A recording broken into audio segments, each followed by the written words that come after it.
Com. You're listening to the Brian and Vinny Show with your hosts, Brian Alvarez and Big Vinny V.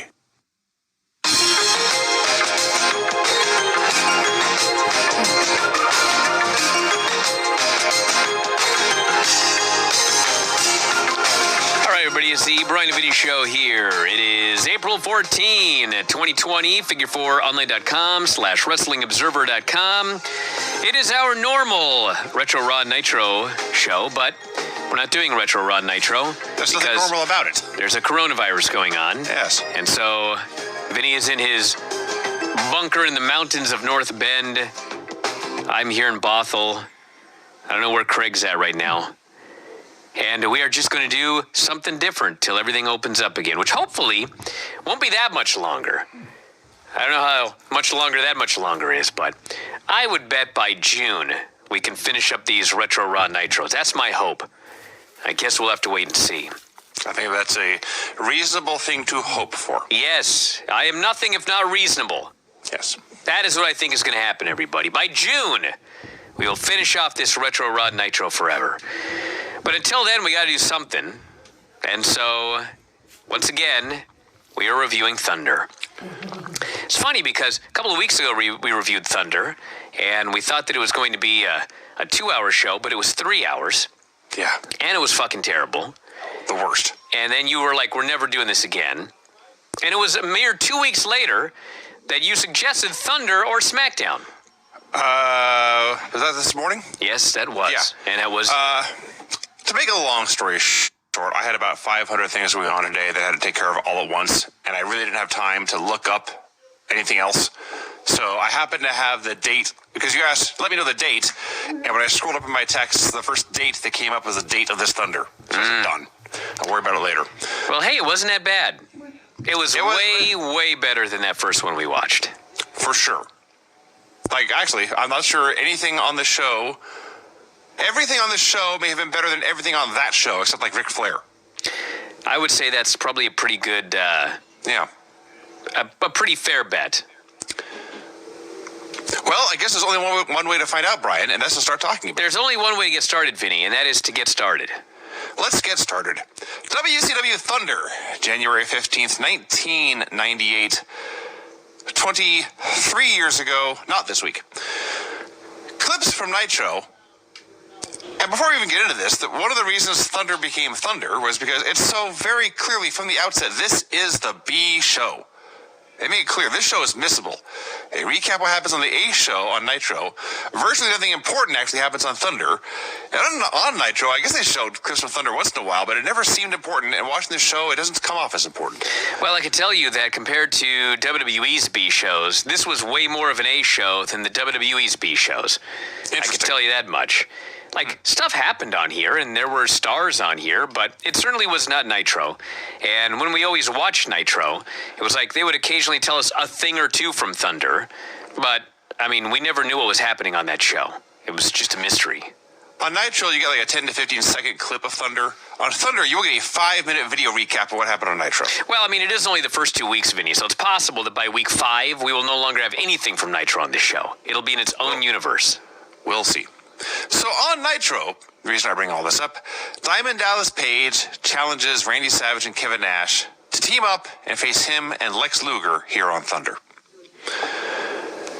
It's Mike Tenay, Lee Marshall, and Bobby Heenan are on commentary.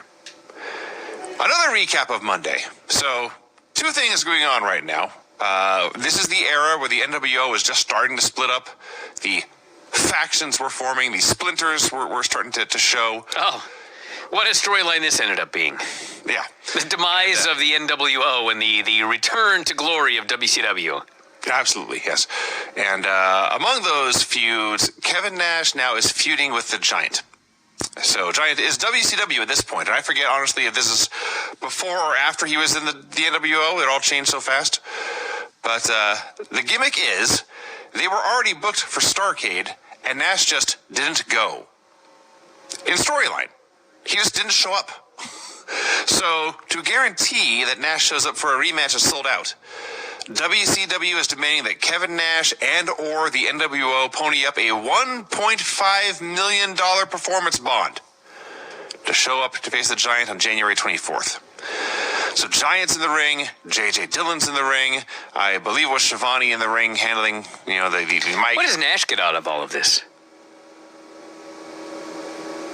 I don't know. You know what I'm saying? Like, they booked a match at Starrcade, and he didn't want to do it, so he didn't show up. And so now they want him to pay $1.5 million to guarantee he shows up. What the fuck is in this for him? Luckily, they brought that up because he also wants $1.5 million. I'm so happy you raised this question because I watched this with my brain turned off, and it didn't occur to me how little sense that makes. It's ridiculous. Now, I'm not clear, and we talked about, I kind of remember being confused when we talked about this on the Nitro recaps. Did Giant also have to put up $1.5 million? Well, I mean, we find out here that the Giant must, and so they do the first thing for Nash. Nash or the NWS put up $1.5 million, and we don't even know why Nash would do this. He didn't want the first match, obviously. So then they have another lawyer who says that WCW, or it's the same lawyer, I guess. He accepts on behalf of Hogan and the NWO. He accepts that they will put up $1.5 million, but they want WCW and the Giant to match the $1.5 million as a guarantee that from this point forward, he cannot touch or come near Kevin Nash. Got it. If he does, he forfeits the $1.5 million. So at this point, they both have put $1.5 million on the line for this match. Yes. Now, again, I don't know why Nash... I mean, he didn't show up for his match, so, I just don't get it, but whatever. It's a storyline. So the story is, Giant, to get his money back, has to not touch Nash for 2 or 3 weeks, whatever it is. Nash, to get his money back, has to show up and wrestle. So now they're doing the gimmick. Once this is all done, it's all Hogan and Bischoff and, one other stooge in the corner there doing the negotiations. And once the deal is done, then Nash appears, and now, of course, he's getting in the Giant's face, acting as irritating as possible, legit cracking him up on Nitro, which is funny. Well, I will say that the storyline is stupid, but if you take that out, this was a very good segment. Sure. Because it is a simple story. The Giant can't touch Kevin Nash. Yes. Kevin Nash is pushing every single button that he can, and the Giant's goal is to just be patient so that he can have delayed gratification in beating this man at the show. The Giant's goal is to control his temper so that he can defeat Kevin Nash and get a victory over him at Sold Out. And Kevin Nash's goal is to piss off the Giant, get him to break his word, take his money, and then not have to wrestle. Yes, basically. Yeah. So back here on Thunder, we're now 5 minutes into Thunder, and literally it's all been recaps. Tony calls out the Giant for a promo. It's a short little promo. No music, by the way. The Giant still has no music, and the weird green Dungeon of Doom light. Yeah, he had in music 1998. He had music when he was in the Dungeon of Doom. It was just like scary music and Kevin Sullivan cackling, but it worked. He's a giant, And they just stopped using it. And I don't think he ever had music again until he showed up in WWF. So Giant comes out for this promo. He doesn't have a ton to say. He doesn't. Too bad they don't how they do with Jericho. Yeah, actually. Put the Big Show music in there, dub it in. They should put the Big Show music in. Yes, why not? Who cares? Yeah. He's got a surprise for Nash. It's here on his wrist. It's hooked to his elbow, which is hooked to its arm. It's the choke slam. And he roars. Everyone cheers. Spoiler. Lodi shows up with a sign. It reads, Nash rules, Giant drools. So Giant tears up the sign. Then he tears up Lodi and the rest of the flock. Two great things in this. First of all, he goes for the choke slam on Sick Boy, and I don't know exactly what happened, but their timing was absolutely totally off. So Giant has to essentially do a shoot choke slam, and the timing is so off he can't even put his legs or back into it. It's like from the shoulders up, and he cranks that guy up with very little problem because he's a big, scary Giant. And then he presses Kidman over his head, throws him out of the ring, across the ringside area, over the guardrail onto Hammer in the crowd, because he is a big, scary Giant. So after he destroys all of the flock, except Raven, of course. These fans went crazy for him destroying this flock. They were just going nuts. Because it was really cool. Yes. I was going nuts. It was very simple. Big, Giant, bad guys come after him one at a time. He destroys them all like a bad martial arts movie. Exactly. That's exactly what it was. 'Cause it was a good martial arts movie. Because bad martial arts movies are good. Kevin Nash appears in the ring in flip-flops, pajama bottoms, and a fanny pack. And drinking coffee. And he is doing the gimmick. He's getting in Giant's face, and Giant is holding up his hands and won't break his word. He's a patient man. And Nash even throws the scalding hot coffee in his face. Giant is very angry at this, but he will not touch him. And it goes to the break as they are basically leaving the ring together. This was even better than the opening segment. The Giant's only been in the business for like a few years. Yes. But his promo was really good, and his reaction when Kevin Nash threw that coffee into his face, he's fuming and he's shaking. He's just shaking all over with anger and fury. But he knows that he can't touch this guy, so he just walks to the back. He was so great in this segment. Just a main event professional wrestler. And Nash was a great asshole. This segment was awesome. This is great.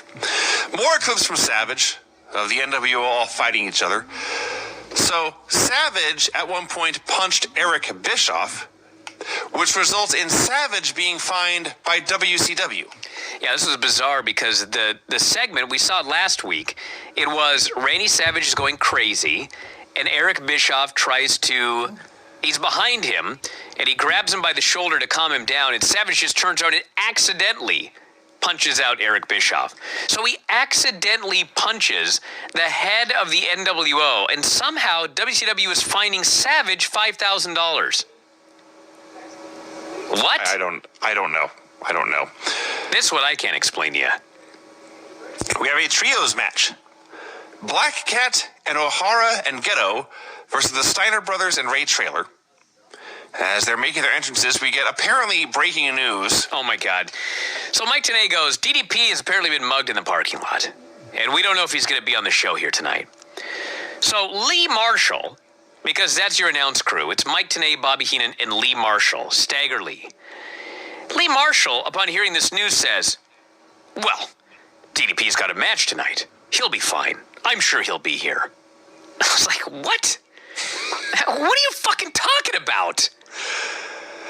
I just love, you're right, but I love that we were told this is breaking news. We don't know his condition. We don't know if he'll show up tonight, yada, yada, yada. And then they say, this mugging happened after Nitro. Yeah. So it's been 72 hours? Well, the internet was in its infancy. They had no phones? No. Stagger Lee was using it for the Road Report.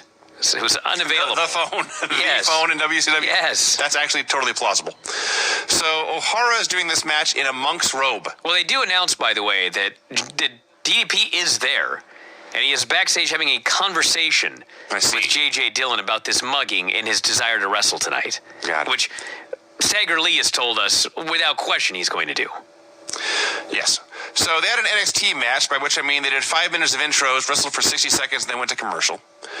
And when they came back, the first half of this match is just nothing. It's Ray Traylor and Rick Steiner in there working with guys, and they're working about 50% speed, but there's a point to this.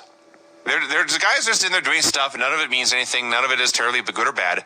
And finally, Scott Steiner can take no more. He tags in. He just destroys these guys. He's suplexing them left and right, throwing them all over, just completely manhandling all three of them. And Rick and Ray Traylor are both begging for tags. He completely ignores them. Pins, I believe it was O'Hara, with the sitting tombstone.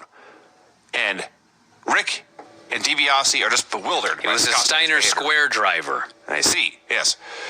But anyway, yes, the story is Scott Steiner is breaking away from his brother, starting to take the limelight for himself and doesn't want to share it anymore. It's the very beginning of his heel turn. I can't wait till we get to watch those videos of him turning into Big Papa Pump, because that was some great comedy. Because of how bad they were. Oh, hideous. Atrocious. Yuji Nagata versus Ernest Miller. Okay, so I was watching this match. It had just started. And it's Yuji Nagata versus the Shat, Ernest Miller. Yeah. Okay, so Filthy texted me about something. And I texted back, I'm watching Yuji Nagata versus Ernest Miller. And I see the 3 dots because he's typing something. And then he says, I'll bet it was awesome. I'm thinking, oh, are you fucking kidding me? Are you kidding me? So I watched this match, and I cannot say that it was fucking awesome, but It was pretty fucking good. There were fucking awesome moments. Yeah. Yuji Nagata at one point, he hit a belly-to-belly suplex that was so awesome it took me a few seconds to register. Like, my brain was trying to process what I had just seen and put it together, and it really happened. And after like 5 seconds, I had to go back to watch it again and make sure I wasn't imagining things. And no, he did a belly-to-belly suplex. It was almost a moonsault, where he flipped himself over onto the cat on top of it. There were other great moments. Most of it was Yuji working Ernest over in a boring manner, so Ernest could hit his feliner out of nowhere and win. Although even that, Ernest is down in the corner. Yuji turns his back to argue with the ref. Cat skins the cat up to the top rope and like jumps up to his feet, then jumps up and turns around, and then jumps around and does a feliner. So that was cool. Well, they explained to us at the time that was the feliner. The feliner later was just, he hit this kick. Yeah. And he hit that kick in this match, and Nagata kicked out. And I was completely confused because we watched so much of the modern, if you want to call it that, WCW, the 2000, 2001. But that was the original feliner, was the double jump into the kick off the top rope, which he then eventually just stops doing. He doesn't want to go to the top rope anymore. He just does it in the ring. Sure. But I remember Ernest Miller, when he first started wrestling, was way better when he first started than he was later. And his physique was better. Because when he started, he was a legit karate champion. And what he did was he went in there and he did karate. And they worked matches around him doing karate, which he was very good at. And later, I guess he decided that he needed to be a pro wrestler. And he wasn't a very good pro wrestler. And so his matches were much worse later. But here, early on, he was pretty good. It was a little long. It was a little boring. There were awesome moments in it, but overall, it was a success. And I do want to add one thing we did not talk about is as these men are coming out for this match, we are told that WCW is experimenting here with, and this is a quote, a martial arts division under pro wrestling rules. Oh, yes. So isn't that just pro wrestling? Just wrestling. Wrestling is a martial art. But I guess you have to have like a black belt to be in the division or something like that. You must throw kicks. Yes. So I got to talk about this JJ promo. So JJ Dillon is there, and he's got to give us an update on Diamond Dallas Page, who, as you recall, was mugged after Nitro. And he cannot wrestle tonight, apparently. So DDP limps out. He limps out on fucking crutches. The guy's on crutches. Well, to be fair, a crutch. And he says, I want to take this match tonight. JJ says, bro, we got liability issues here. It's the 90s, and it's a fact of life that people sue people. So DDP's argument is, DDP don't do lawsuits. Other people do that. Now, I think what he was trying to say was, don't worry, I'm not going to sue you. But what it sounded like was, I won't sue you, but I got a guy. So anyway, he's not doing a very good argument here. And finally he says, get the piece of paper together, I'll sign it, I'll wrestle tonight, and I'll take WCW off the hook. They then go to Lee Marshall, who sarcastically says, pretty noble words from a guy in a crutch. And I'm like, you're the motherfucker who told us that this guy absolutely, without question, no matter what, was going to wrestle tonight because he was scheduled to have a match. The show's not perfect. I don't think... Far from it. I don't think he was trying to be sarcastic. I think he came off that way. Now, on the subject of Thunder being not perfect, we're like 30 minutes into the show at this point, and I think it was Shimon. Whoever's interviewing JJ's out there, and JJ begins to speak, says there was an incident after Nitro on Monday night. I don't know everything that happened. What I do know is that Diamond Dallas Page, and at that exact moment, his mic cut out. Because, again, Thunder was never not Thunder. It was a disaster from episode 1. It was a disaster until the company died. I think it's safer to say that WCW was never not WCW. That's under the umbrella. That's under the umbrella, but yes. Thunder seems like the most concentrated form of WCW. Like, nothing ever went right on Thunder. That's pretty much true. Yes. But little went right on Nitro either, after 1998. There were precious moments. Yes. There were beacons of light. Yeah, there was Goldberg. Most of them, yeah. Louis Piccoli versus Scott Hall is supposed to happen. Hall comes out with 2 belts that don't even match each other. Now, credit to the announcers, they explained this week. One, apparently the Outsiders are still tag team champions, and one of these belts is an official WCW tag team belt. and the other is a bogus belt the Outsiders bought at a jewelry store before they won the real belts. Excuse me, they had WCW belts at a jewelry store? Well, they had that's where Hall and Nash bought their fake belts. I've never been to a jewelry store that had wrestling belts in it. Where did you get the YWF Championship belt made? I went to Mr. T's Trophies to make the brass plates, and then I took them to a fucking saddle maker in Monroe, Washington, and they made the leather strap, and they put it together, and I actually put all the buttons on it. You're a very industrious young man. I sure was. That was back before you could get a replica belt. My life would have been a whole lot easier back then if I could have just got a nice replica belt. Yeah, except you did not have the money for a replica Well, that's belt. true. That's true. You were 12. So, Hall comes out. He spends like 5 minutes doing his entrance in his survey. He goes to interview Louis Piccoli. And Louis is playing, I guess dumb and innocent is the way to put it. So Hall says, "What's your name, kid?" And Louis says, "Louis Piccoli." Oh, God. He says, "I'm 26. I'll be 27 next month." And, of course, he makes it to 27, and 5 days later, he's dead.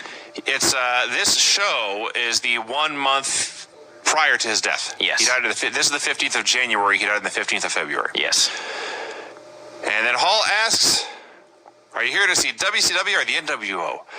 Louis says, "I am here to see the New World Order. You're my hero." I should mention, by the way, that earlier when Hall did his survey, I mean, fans still like WCW. This was an 80-20 WCW crowd. Yes. Yeah. So at this point, Larry Zbyszko comes out, and Larry and Hall have been feuding. Larry tries to give this youngster Louis some advice, tries to steer him the right way. And as he's giving him this talk, Hall calls out Larry, says, "We're supposed to fight a sold out. We don't gotta wait. We can fight right now." And Larry accepts, but of course that bastard Louis levels him from behind. He grabs Larry. Hall charges. Larry and Louis duck. Hall takes this awesome bump over the top rope to the floor. And now Louis is trapped in the ring with Larry. He's totally out of his league. And Larry hits one spin kick and Louis falls out of the ring. And Louis and Hall shuffle off together. You know, this was probably going to be Louis Piccoli's biggest break, because he was going to be the lackey to Hall and Nash. Scott Hall, yes. I'm pretty sure that's bigger than Rad Radford and anything else he ever did. This was but national not his TV, boyfriend, yes. WCW. I mean, there were 5 million people watching at this point. It's just so It sad. sucks. It totally sucks. We got a recap of Mongo pitting Jericho with a tombstone on Nitro, and then Jericho threw another tantrum, did another apology, then after his apology, attacked Rey Mysterio Jr., which meant Rey could not challenge Juventud Guerrera for the Cruiserweight title on Nitro. So then here on Thunder, Jericho comes out for a promo, says, "Yes, what happened on Nitro happened. I put Rey Mysterio Jr. in his place, but that's water under the bridge. I know Rey's got another title shot tonight. I hope he gets his belt back tonight. And as far as my actions on Nitro, I promise it will never happen again." This leads us to Chris Jericho versus Eddie Guerrero. First of all, that sounds awesome here. Hey, Chris Jericho and Eddie Guerrero. Fun. Not as good as you'd think. You are mistaken. First of all, they're both heels, so nobody cares. For like 5 minutes, it's just the most... This has to be the most boring Jericho-Guerrero match until something goes wrong. So there's like an abdominal stretch, no one cares, and a surfboard, nobody cares. And then Eddie, I think, is going for a gory bomb or a gory stretch, and he loses his balance. He falls backwards and drops Jericho on his head in a shoot cop killer. Yeah, he tried to move and they fell down. It actually was not as bad as it looked, I screamed so loud. but it had the potential to be a neck breaker. It could have been fatal. Yes. An absolute literal fatality. So he was fine. I think he mostly landed on his shoulder, but they keep wrestling for a while. It sucks. And then they have like 1 hot minute planned for the finish. And they do a bunch of spots, and Eddie goes for a Rana out of the corner, and Jericho blocks it, hits the Lion Tamer, and wins. Great finish. I don't know why Jericho won, since he's doing the losing streak gimmick to fuel his heel turn, but whatever. And up till then, it sucked. It was okay, but I think every other match they ever had in their entire career was better than this one. I would wager on that, yes. And it was short, so it had nothing going for it. It was short, but it felt long. Oh, it didn't feel that long to me. Oh, it felt long to me. Maybe because I rewound the Gory Special 80 times, but... That's possible. A recap from Nitro. Oh, man. They have clips from Nitro of Ric Flair and Jim Neidhart arguing about whether Bret or Ric Flair are the better wrestler. And it leads to a challenge by Neidhart to Ric Flair. And Flair goes down to the ring, and the big schmaz, they never have a match. And I'm so disappointed because I wanted to see if Ric Flair could carry Jim Neidhart. And the funny thing was, as I watched it, we watched all those Nitros, and I never remember them having a match. Well, But it's a match I never knew I wanted to see, and I don't think I ever will get to see it. I suspect Ric Flair and Jim Neidhart would have been pretty fun. Flair was really good at working with big, strong men. It's true. Making him look big and strong while he looked really silly. This was 1998 Jim Neidhart. Well, that's fair. Yeah, you got me there. All right, anyway, so Flair decks him with a brass knucks, puts him in Bret Hart's hold, the ring post figure 4. Yes. And Bret comes out and attacks, and they have a fight. And then the announcers talk about Ric Flair versus Bret Hart for a while. All these world championships, and they're going to meet one-on-one. Chavo Guerrero Jr. versus Bill Goldberg. It's supposed to happen. For the second time in a row, or second time on the show, a match is advertised and does not take place because Disco Inferno comes out instead of Bill. This was so weird because Disco comes out and he says, "Nobody came here to see you wrestle, Chavo. They came to see me dance." And because we haven't been watching the show, I can't figure out what's going on. Is Chavo a babyface or a heel? Doesn't matter. Well, it does matter because when I was watching this, I thought Disco's right. I'd much rather watch Disco dance than Chavo wrestle. That's what I'm thinking in my head. You've got me there. So, Chavo says, "You can't dance. You're nothing but a joke." And I'm feeling sympathy for Disco Inferno. I'm like, man, Chavo's being a dick to this guy. He sucks and he can't dance. He's a Disco Inferno. So Disco says, "Well, I'm not going anywhere," and he lays out Chavo with a chart buster. At which point, I'm really confused, because to me, it's like a babyface move. Yeah. But I can't tell if he's a babyface or a heel, because the fact of the matter is the crowd didn't seem to care about anybody. So then Goldberg storms down to the ring, and now Disco's clearly a heel. He wants Goldberg to dance. Well, Goldberg ain't gonna dance. And Disco's trying to leave, but Goldberg won't let him leave. And then Goldberg spears him, and he jackhammers him. And the most notable thing about this is the announcers, they're like, it's Goldberg. He's still undefeated. They haven't really figured out this win streak thing yet. Yes. He's just a guy who hasn't lost yet. Yeah. And the fans haven't figured out Goldberg yet. He's only 4 months into his career. So they cheer and everything like that, but this is not where it is in a year, or even a few months later, where every time Goldberg comes out, the show is just red hot. Yeah. Here was just... He's just a big guy. Here's this big bald guy. He just beat up the dancing dildo. He did his 2 moves. Yeah, we'll move on. Yes. Remember when I said Thunder was never not Thunder? Mike Tenay has to apologize to the viewers at home for the video problems they're having due to, of all things, thunderstorms. How about that? It's amazing. A recap of the Hogan Sting World Championship dealie from Thunder of last week. What a fucking mess. I don't even want to get into it. I want to get into it. What's going on? That was a week ago. Do we have a champion yet? No. Do we have an update? No. Have they announced the title? I think the title match is at the pay-per-view. I assume. I hope so. I guess I don't know, and I'm not going to look it up because I don't care. So Bischoff and Hogan come out for a promo, and Bischoff thanks Hogan for putting up the $1.5 million Yes. for the Kevin Nash Giant match. And Hogan quickly explains, when you're the Hulkster, it's only $1.5 million. It ain't no big deal. Can I do the quote? Yes, please. I wrote it down word for word. Okay, I got the highlights, so have at it. Hulk Hogan says he is sick of the untruths about the unraveling of the NWO. He then says, and I quote, When I stuck my Harley Davidson in the ocean, brother, with a palm tree and a hippie in each hand, I looked at the big NWO light in the sky, and I said, why does J.J. Dillon have to lie? What? Palm tree, a palm tree and a hippie in each hand after he drove his motorcycle into the ocean off Venice Beach. Yeah, somehow his Harley is stuck in the ocean. What? As a palm tree and a hippie in each hand. Well, maybe if you put down the palm trees and the hippies, he would have been able to steer the motorcycle and not go into the ocean. And he asked the Lord, why did JJ have to lie? After talking about having a palm tree in one hand and a hippie in the other. No, Brian, a palm tree and a hippie in each hand. Oh! Yeah. So he had 2 palm trees and 2 hippies. Yes. I hadn't thought of that. This is amazing. Then he goes on. This was not just a promo. Oh, no. I pinned Sting, he says, clean in the middle, 1, 2, 3, and I want JJ to give my belt back. As a viewer, I'm sitting there going, it's goddamn right he did. Exactly right. He pinned that guy clean in the middle, and he should get his belt back. This guy's supposed to be the heel. Did you mention the part where he says Bischoff and I went to federal court? Yeah. And the judge agreed that I won and I'm the rightful champion? Wherever So- Hollywood goes, that's where the focus of wrestling goes. I made wrestling. I made you guys come here tonight. From here to eternity, when you're one of my disciples, you're here for life. Yes. And we'll never see that coward Sting again. He was wrong about that one.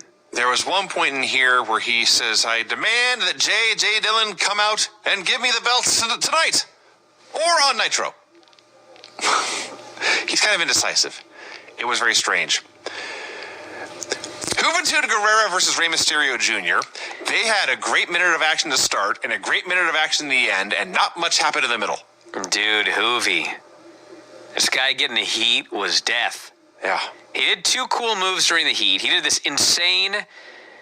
It's like a pescado into a tope. So like he went over Yes. the top rope with the pescado, but then turned it into a headbutt. It was crazy. He was completely out of control on it. And he was diving head first into Ray's head. Ray's catching him to save his own life. But then he did a springboard over the top rope to a leg drop on the outside, but he landed on his feet and then sat down. That was Yeah, so he didn't... Well...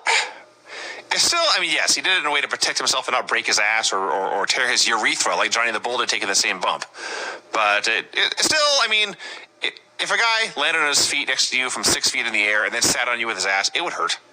It was not the best thing I ever saw. Just don't do the dumb move. Well, maybe a better option, yeah. So, near the finish, Ray's doing his comeback. He goes up to the top rope, and people are like, well, Rey Mysterio's going to do something cool. They all stand up. And then Ray flies off, and Huey catches him and powerbombs him to death, and they go, oh, they all sit back down. And then Hoovy goes up top with a 450, but Ray dodges out of the way. Ray springs up to his feet. He does the standing Hurricane Rana, and they do it in one motion. So Hoovy, instead of going to his back, it looks like he's spiked onto his head. And Ray cradles him and wins.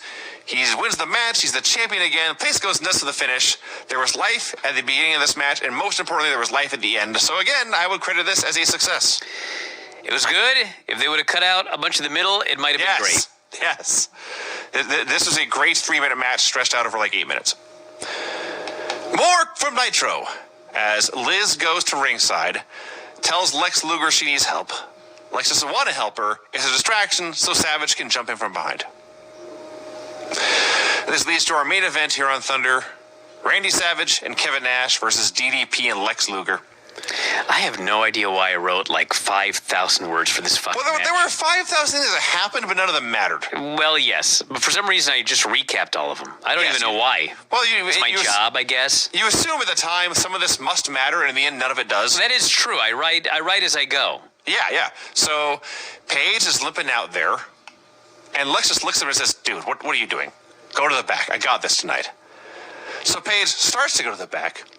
Then he goes to the corner, but then Hogan jumps in from behind and takes him out anyway. So after all of this, now Lex really is wrestling 1-on-2.